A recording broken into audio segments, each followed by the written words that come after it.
El libro, en la primera carta a los Corintios, capítulo 7, el apóstol Pablo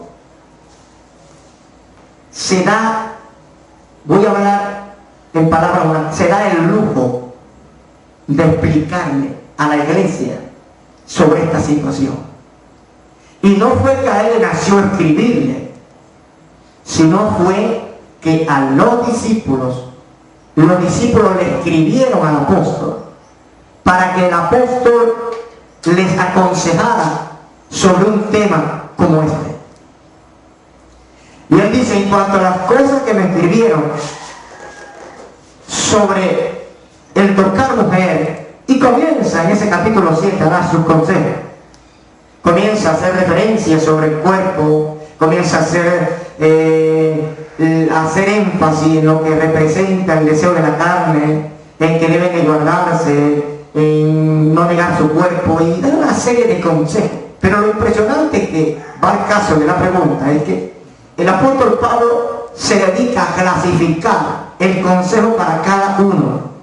Comienza diciendo, a las viudas, a los solteros y a las viudas les digo esto. Luego más abajo dice, pero a los que están unidos en matrimonio les aconsejo esto. Y luego más abajo dice, y a los demás les digo. Y mucho más adelante le dice, y a las vírgenes.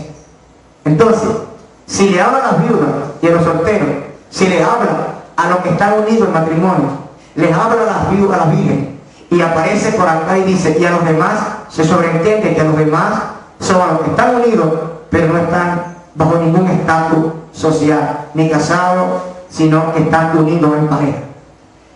Y él entonces lleva esto a una comparación con la circuncisión y al poder de Cristo aún sobre la circuncisión.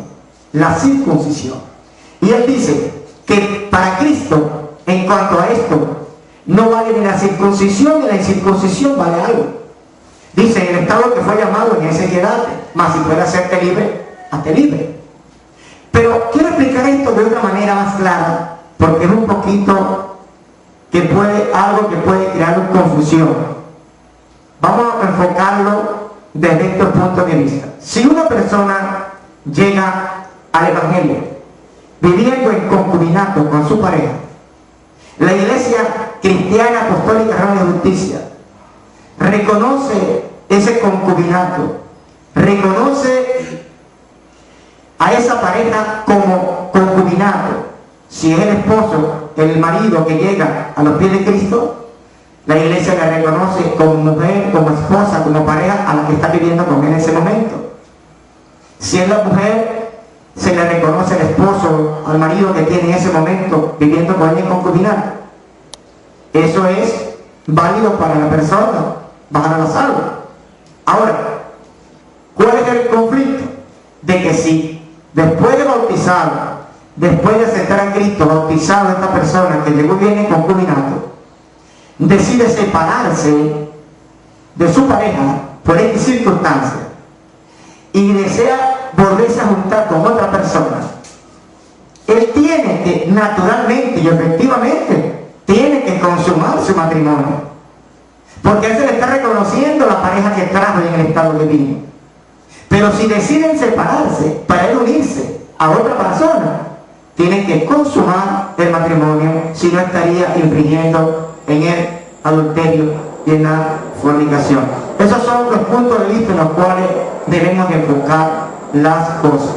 Ahora, esto no es lo delicado de esto. Yo quiero que entienda algo, y usted quizás ha vivido esta experiencia, quizás usted en este momento que está viendo este video puedas estar viviendo esta experiencia en tu vida.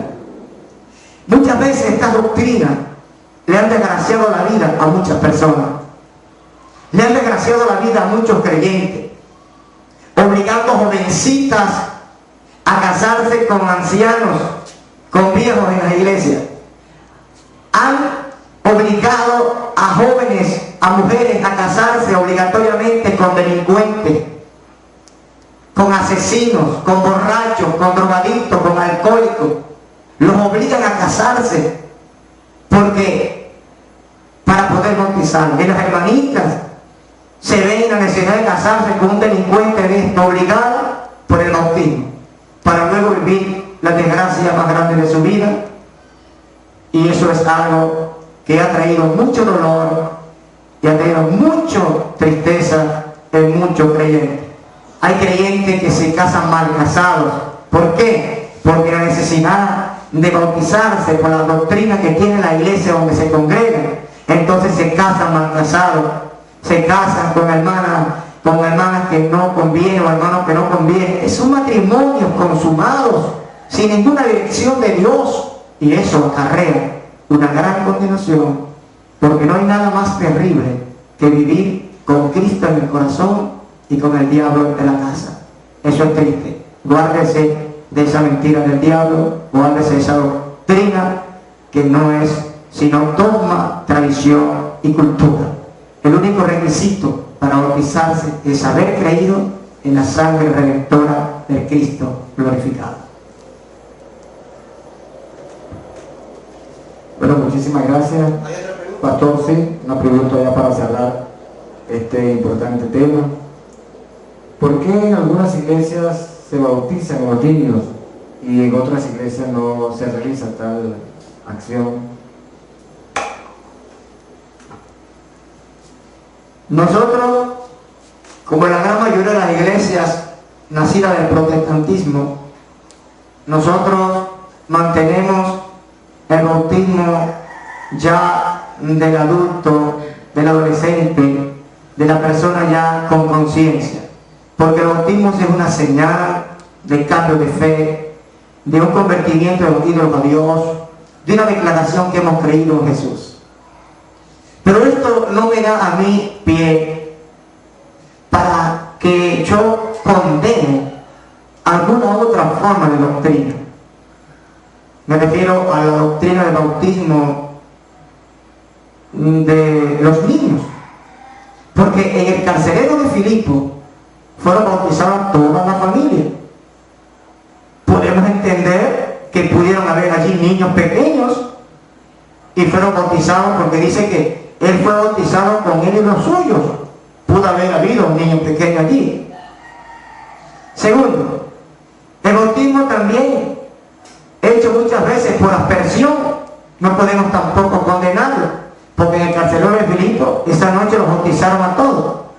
Quizás no había un tanque allí, quizás no había un río, pero dice que fueron bautizados todos. Pudo haberse ejecutado una forma de bautismo por aspersión.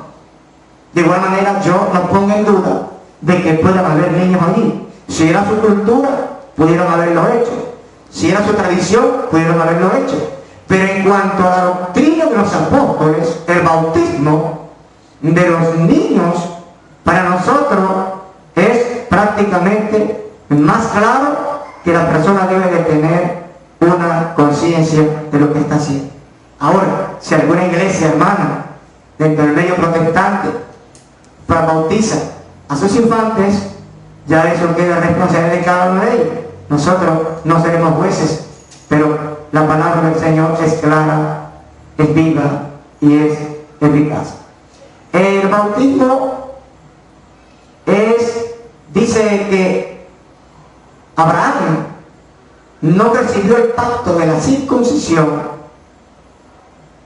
sino después de haber creído. Abraham fue llamado por fe y luego después fue que se le dio el pacto de la circuncisión.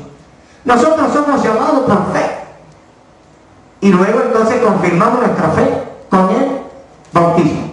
El bautismo es uno de las doctrinas más golpeadas, una de las doctrinas más mal manejadas, y eso ha ocasionado tropiezos e inquietudes en las iglesias. Creyentes que tienen 1, 2, hasta 3 años sin bautizarse porque según ellos no cumplen los requisitos.